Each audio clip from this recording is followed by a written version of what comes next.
Hello my dear students and welcome back to RS only. So आज जो है we will be continuing our previous session का जो second part है वो। Today we will be discussing what we will be discussing state emergency and financial emergency. Last class में हमने क्या डिस्कस किया था? हमने नेशनल इमरजेंसी के बारे में डिस्कस किया था एंड नेशनल इमरजेंसी के अंदर हमने क्या क्या देखा? हमने ग्राउंड्स देखे। There were basically 3 grounds for declaration of national emergency. क्या क्या थे? War, external aggression and your armed rebellion. Armed rebellion पहले क्या था? Internal disturbance. But उसको 44th Constitutional Amendment Act से चेंज करके क्या बना दिया गया? Armed rebellion बना दिया गया। ठीक है, समझ में आ गई बात आप लोगों को? इंडिया के अंदर आपकी फर्स्ट प्रोक्लेमेशन हुआ था इमरजेंसी का, फिर सेकंड प्रोक्लेमेशन हुआ, दोनों किस बेसिस पे थे? आपके एक्सटर्नल अग्रेशन के बेसिस के ऊपर, right? Then your third proclamation it was done on the basis of internal disturbances. ठीक है, क्या क्या उसके इफेक्ट्स होते हैं? सारा जो फेडरल स्ट्रक्चर है वो किस में कन्वर्ट हो जाता है? यूनिटरी स्ट्रक्चर में कन्वर्ट हो जाता है। सारी एग्जीक्यूटिव और लेजिस्लेटिव पावर्स किसके पास में आ जाती हैं? आपकी लेजिस्लेटिव पावर्स और एग्जीक्यूटिव पावर्स पार्लियामेंट के हाथ में आ जाती हैं। ठीक है, हाई कोर्ट की पावर ले सकता है कोई? नो, वहां पर किसी का कोई जुरिस्डिक्शन नहीं होता है, हाई कोर्ट की पावर इंटैक्ट रहती है। ठीक है, इतनी बात आप लोगों को सबको समझ में आई? Now we come towards our emergency provisions related to your state emergency and okay, इतनी बात सबकी समझ में आई? राइट नाउ, उससे पहले मैंने आपको बता दिया है ऑलरेडी एक क्लास में that we are having a mock test. हमारे यहाँ पर हम लोग एक मॉक टेस्ट आप लोगों के लिए लेकर आए हैं जो कि at a minimum value of ₹11 है। ठीक है, प्रीलिम्स का ऑफलाइन मॉक टेस्ट है, बिल्कुल रियल एग्जाम लाइक आपको फीलिंग मिलेगी उसके अंदर। ठीक है, दूसरी चीज एकदम जो करंट ट्रेंड है उसके ऊपर बेस्ड है। आपका हिंदी इंग्लिश दोनों मीडियम के लिए अवेलेबल है, दोनों मीडियम के बच्चे जो है वो रजिस्टर कर सकते हैं। ठीक है, OMR बेस्ड रहेगा आपका। ठीक है, और बिल्कुल जो न्यू सिलेबस है, न्यू ट्रेंड है, न्यू पैटर्न है उसके ऊपर बेस्ड है। कब है? 22 Feb 11 AM हमारे Riddhi Siddhi RS only centre के ऊपर जरूर आइए। It will be very beneficial for you people. और सिर्फ 11 रुपए का है ये टेस्ट। चाय भी नहीं आती होगी आपकी 11 रुपए की, आजकल तो 20 रुपए की आने लग गई कुल्हड़ वाली चाय। यस और नो? तो 11 रुपए में अपने आप के लिए रजिस्टर करो एंड डेफिनेटली कम, क्योंकि ये जो ऑफलाइन मॉक टेस्ट है इससे आपको अपना लेवल एक बार में पता चल जाएगा कि वेयर आर वी स्टैंडिंग, और अब जो है हमें किस तरीके से प्रिपरेशन को जो है वापस से रियलाइन करना है। समझ में आ गई बात? चलिए आगे चलते हैं हम। Now we come towards what? Towards our president's rule, that is article 356 and article 365। क्या है आर्टिकल 356 और आर्टिकल 365? क्या कहता है प्रेसिडेंट्स रूल?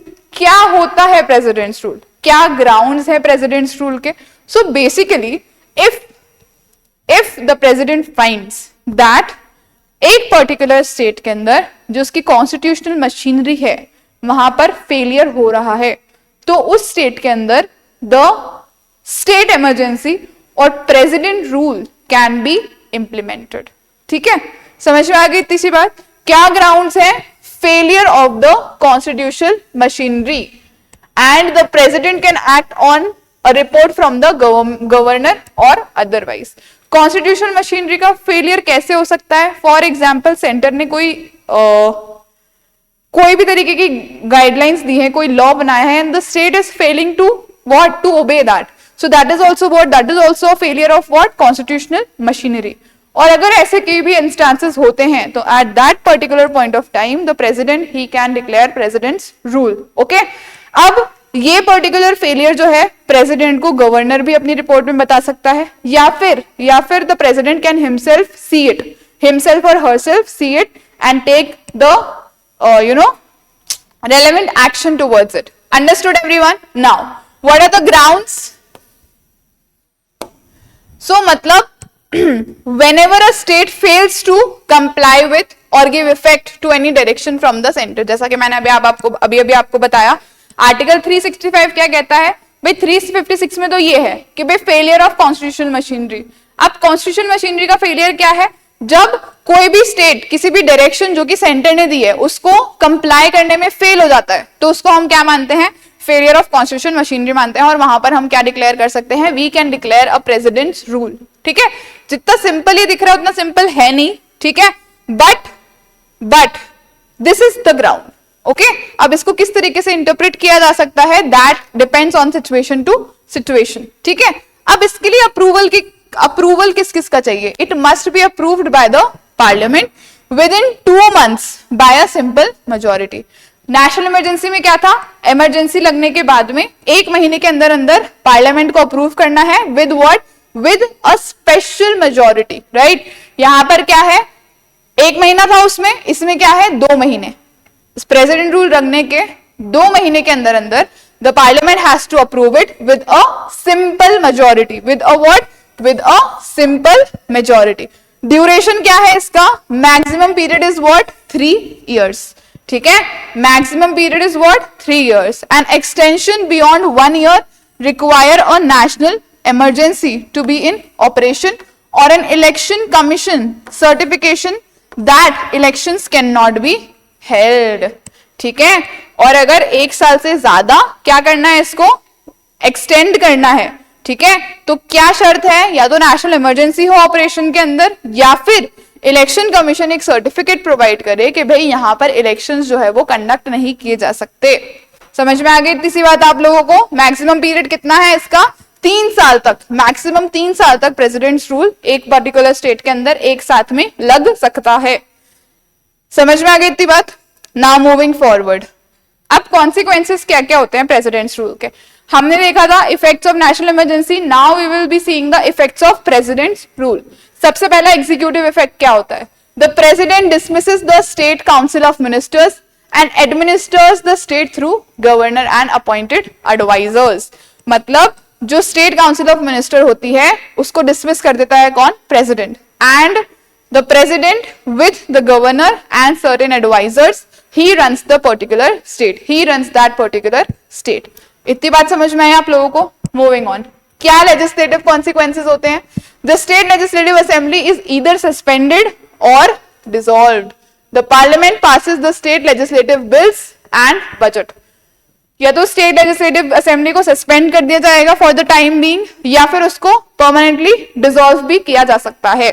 ठीक है, एंड जो भी स्टेट के लेजिस्लेटिव बिल्स हैं या फिर कोई बजट है तो वो कौन पास करेगा, now it will be done by the parliament. ठीक है, now high court, the president can not assume the powers of the state high court और suspend constitutional provisions relating to it. State high court से related जो भी constitutional provisions हैं वो वैसे ही इंटैक्ट रहेंगे। The president can not suspend whom, the president can not suspend this particular institution.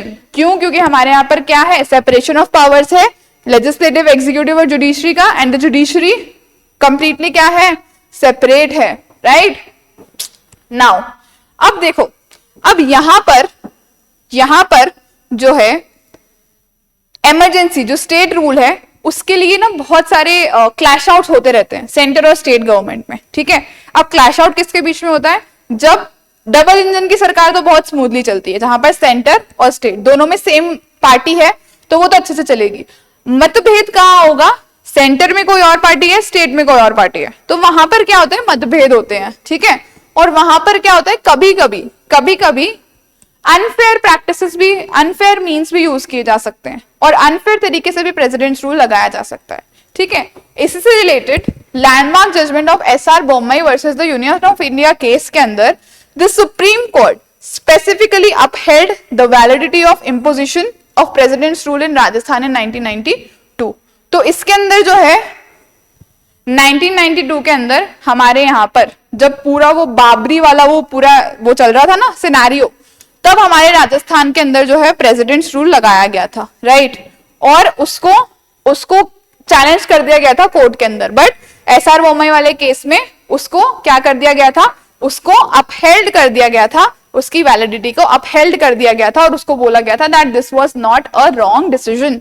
ठीक है, उसके साथ साथ क्या बोला था, that secularism is a basic feature of the constitution. ठीक है, सेक्युलरिज्म क्या है, एक बेसिक फीचर है कॉन्स्टिट्यूशन का।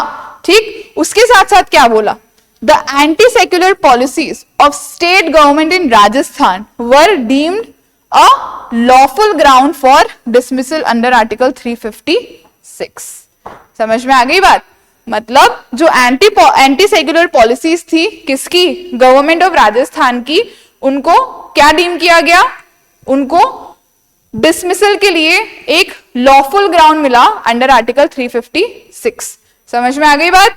So this case established what? That a presidential proclamation is what? Is subjected to judicial review and that the burden of proof lies with the center and the center has to justify its action कि अगर उन्होंने ये particular decision लिया तो उसके पीछे क्या उनका justification है। समझ में आ गई इतनी सी बात आपको? Now moving on कुछ और हम स्टेट स्पेसिफिक्स वो देख लेते हैं, हमारे राजस्थान से रिलेटेड क्या क्या चीजें हुई हैं पर्टिकुलरली स्टेट या प्रेसिडेंट रूल के अंदर। ठीक है, हमारे यहां पर इन टोटल 4 टाइम्स जो है वो स्टेट इमरजेंसी लगी है। ठीक है, प्रेसिडेंट्स रूल लगा है कितनी बार? 4 टाइम्स। ठीक है, क्यों लगा? पॉलिटिकल इंस्टेबिलिटी की वजह से and the suspension of state governments in years 1967, 77, 80 and 1992। सबसे पहली बार इमरजेंसी कब लगी थी? फर्स्ट टाइम 13 मार्च 1967 से लेकर 26 अप्रैल 1967 तक। ठीक है, 13 मार्च 1967 से लेकर 26 अप्रैल 1967 तक हमारे यहाँ पर पहली बार इमरजेंसी लगी थी। कौन थे उस टाइम हमारे चीफ मिनिस्टर? मोहनलाल सुखाड़िया। कौन थे? मोहनलाल सुखाड़िया। ठीक है, सेकेंड टाइम हमारे यहां पर इमरजेंसी कब लगी? आपके 29 अप्रैल 1977 से लेकर 21 जून 1977 तक। कौन थे हमारे सीएम? हरिदेव जोशी। कौन थे? हरिदेव जोशी। देखो मार्च से लेकर अप्रैल ज्यादा टाइम नहीं है, अप्रोक्सीमेटली 1.5 मंथ है, राइट? यहां पर देखो अप्रैल 1977 से लेकर जून, अप्रैल मई जून, मतलब 2 मंथ्स मान के चलो आप। कौन थे सीएम हमारे? हरिदेव जोशी। थर्ड टाइम कब लगी? 17 फरवरी 1980 से 5 जून 1980 तक। फरवरी, मार्च, अप्रैल, मई, जून, करीबन 4 मंथ्स, राइट? कौन थे सीएम? भैरव सिंह शेखावत। कौन थे सीएम? भैरव सिंह शेखावत। देन 15 दिसंबर 1992 से लेकर 3 दिसंबर 1993, ऑलमोस्ट अ ईयर। ठीक है, 15 दिसंबर 1992 से लेकर 3 दिसंबर 1993 तक, ऑलमोस्ट अ ईयर। कौन थे दोबारा से? Bhairav Singh Shekhawat. So maximum emergency किसके टाइम पीरियड में लगी है आपके? सीएम कौन थे उस टाइम पे? भैरव सिंह शेखावत। ठीक है, the longest period of president's rule in Rajasthan was the 4th instance 1992 से 1993 which lasted for nearly a year following the Babri मस्जिद डेमोलिशन। बाबरी मस्जिद के डेमोलिशन के टाइम पे जो दंगे हुए थे उस टाइम के ऊपर राजस्थान के अंदर इमरजेंसी लगी थी, जो कि पूरे 1 साल के लिए लगी थी। ठीक है, स्टेट इमरजेंसी लगी थी, प्रेसिडेंट्स रूल लगा था पूरे 1 साल के लिए। कौन था सीएम? भैरव सिंह शेखावत। ठीक, आगे चलते हैं हम। Now we come towards what? We come towards the financial emergency, the least talked about, because हमारे यहां पर कभी भी फाइनेंशियल इमरजेंसी लगी है क्या? It has never been declared in India. Grounds क्या है?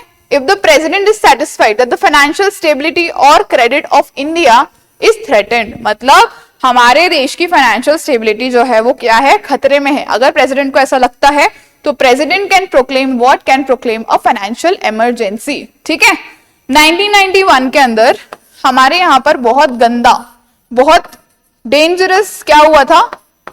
Economic crisis.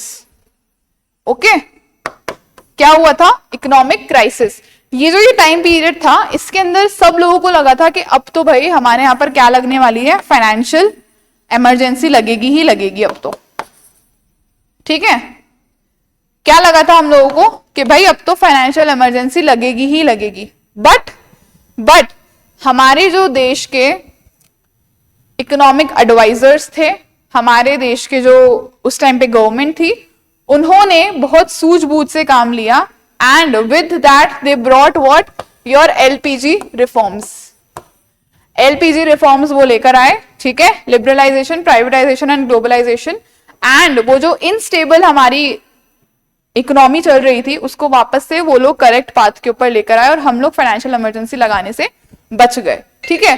तो whenever the president feels that what that there is a chance of what financial instability in the nation, then at that particular time this particular emergency is proclaimed, ठीक है। Approval again parliament within 2 months with a simple majority, parliament को approve करना है 2 महीने के अंदर अंदर with a simple majority, ठीक है। समझ में आ गई तीसरी बात आप लोगों को। नाउ मूविंग ऑन, हम लोग आ जाते हैं अब किसके ऊपर, ड्यूरेशन के ऊपर। तो एक बार अगर ये पर्टिकुलर इमरजेंसी जो है वो अप्रूव हो जाती है तो फिर क्या होता है, once it is approved it continues indefinitely unless it is revoked. Repeated parliament approval is not required. जैसा कि स्टेट और जो है आपकी नेशनल इमरजेंसी के अंदर बार बार में टाइमली आपका पार्लियामेंट का अप्रूवल चाहिए होता है, वैसा ही फाइनेंशियल इमरजेंसी में नहीं चाहिए होता है। एक बार लग गई तो जब तक नहीं हटाती है, जब तक प्रेसिडेंट उसको रिवोक नहीं करते हैं, तब तक ये पर्टिकुलर इमरजेंसी जो है वो इन कंटिन्यूएशन रहेगी। फॉर लाइफ टाइम में अगर लगी रहती है तो लाइफ टाइम भी रहेगी इन कंटिन्यूएशन, ठीक है।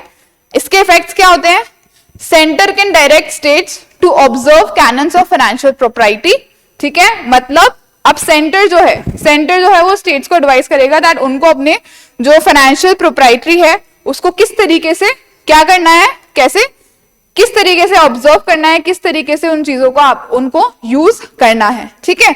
Reduction of salaries and allowances of all classes of persons including judges of the Supreme Court and High Courts, ठीक है। अभी और कोई इमरजेंसी का इन हाई कोर्ट और सुप्रीम कोर्ट पे कोई असर नहीं हो रहा था, लेकिन फाइनेंशियल इमरजेंसी का होता है, उनकी जो सैलरी और अलाउंसेस होते हैं उनको कम किया जा सकता है, ठीक है। और this particular emergency has never been declared so far in India. समझ में आ गई तीसरी बात आप लोगों को, एवरीवन। नाउ मूविंग ऑन, ये था आपका एक and, this was one particular explanation about your state emergency and your financial emergency, ठीक है। अभी तक राजस्थान में कितनी बार लग गई है हमारी state emergency, 4 times। How many times, 4 times, ठीक है। और कब लगी है, 1967 से मार्च 1967 से अप्रैल 1967, देन 1977, 1980 एंड 1992, ठीक है। सबसे लॉन्गेस्ट प्रोलॉन्ग कौन सी थी, 1992 वाली, बाबरी मस्जिद डिमोलिशन के बाद में जो रायट्स या दंगे हुए थे उसकी। अब हम देख लेते हैं एक पीवाईक्यू। सबसे पहले पीवाईक्यू देख रहे हैं हम, ये आपके ऑलरेडी एग्जाम के अंदर आ चुका है। How many times has president's rule has been imposed in the state of Rajasthan till June 30, 2016? कितनी बार लग चुका है अभी तक, 4 times। अगर यहां पर मैं डेट चेंज कर दूं, ठीक है, अगर यहां पर मैं डेट चेंज कर दूं और आज की अगर मैं तारीख डाल दूं 13 फरवरी 2026, तो भी आंसर क्या होगा, तो भी आंसर 4 times ही होगा, क्योंकि हमारे यहां पर अभी तक सिर्फ 4 times इमरजेंसी लगी है इन टोटल। आगे चलते हैं नेक्स्ट क्वेश्चन की तरफ। Again this is a PYQ. Which of the following chief minister faced president's rule in Rajasthan for maximum number of times? Maximum number of times किसने face किया है, भैरव सिंह शेखावत। कितनी बार, 2 बार। और अगर यहां पर क्वेश्चन आता है for maximum period of time, तो भी आपका आंसर क्या होगा, भैरव सिंह शेखावत। 1992 से 1993 पूरे 1 साल की इमरजेंसी लगी थी हमारे यहाँ पर, प्रेसिडेंट्स रूल लगा था हमारे यहाँ पर, राइट। आगे चलते हैं, अब कुछ एक्सपेक्टेड क्वेश्चंस देख लेते हैं हम, ठीक है। एक एक्सपेक्टेड क्वेश्चन भी देख लेते हैं। The presidents rule imposed in Rajasthan in 1992 was mainly due to economic crisis, no. Political defection, no. Failure of constitutional machinery after Babri Masjid demolition, yes. War conditions, no. तो करेक्ट ऑप्शन हमारा क्या होगा, option number 3। इसी तरीके के questions आपके जो हैं वो प्रीलिम्स के अंदर बनने वाले हैं, तो अपने आप को उसी तरीके से रेडी रखो, ठीक है। रिलेवेंट चीजें पढ़ो। रेलेवेंसी कैसे पता चलेगी, जब पीवाईक्यू सॉल्व करोगे, ठीक है। पीवाईक्यूज आपके रामबाण हैं, वो ही आपका सिलेक्शन करवाएंगे। जिस बच्चे ने सारे पीवाईक्यूज अगर सॉल्व कर लिए ना एक बार के लिए, उसने एनालाइज कर लिए, सॉल्व नहीं, उसको एनालिसिस कर दिया उसका, तो that particular student he is more likely to clear this RAS examination of 2026. ठीक है. और इसके अलावा अगर आपके मन में कोई भी डाउट्स क्वेरीज हैं तो नीचे कमेंट करके बता दो. नीचे एक गूगल फॉर्म का लिंक है, वहां पर जाकर आप अपने लिए एक काउंसलिंग सेशन भी बुक करवा सकते हो. ठीक है. So we are always there to help you people out. किसी भी तरीके की कोई भी डाउट्स हैं, please do reach out to us, fill that particular Google form and register yourself for a counselling session with RAS only. ठीक है. और हमारा जो टेस्ट है उसके लिए जरूर रजिस्टर करवा देना, because it will be very helpful for you people. And that's all for today. हम लोग मिलेंगे अब हमारे नेक्स्ट सेशन के अंदर. तब तक अच्छे से पढ़ते रहो, अच्छे से तैयारी करते रहो. मोस्ट प्रोबेबली नेक्स्ट सेशन जो होंगे हमारे, उनसे हम लोग जो है कॉन्स्टिट्यूशनल और नॉन कॉन्स्टिट्यूशनल बॉडीज को कवर करके फिर हम राजस्थान पॉलिटी के ऊपर स्विच कर जाएंगे. ठीक है. तो बने रहो क्लासेस के साथ में. हम लोग हर चीज कवर करने वाले हैं आपकी, from your Indian polity almost completed, almost होने वाला है, टू योर राजस्थान पॉलिटी. जो भी रेलेवेंट सब्जेक्ट्स है, जो भी रेलेवेंट टॉपिक्स है, वो सब हम लोग कवर करने वाले हैं. Till then keep studying hard, keep working hard, and all the very best for your preparation. Thank you so much.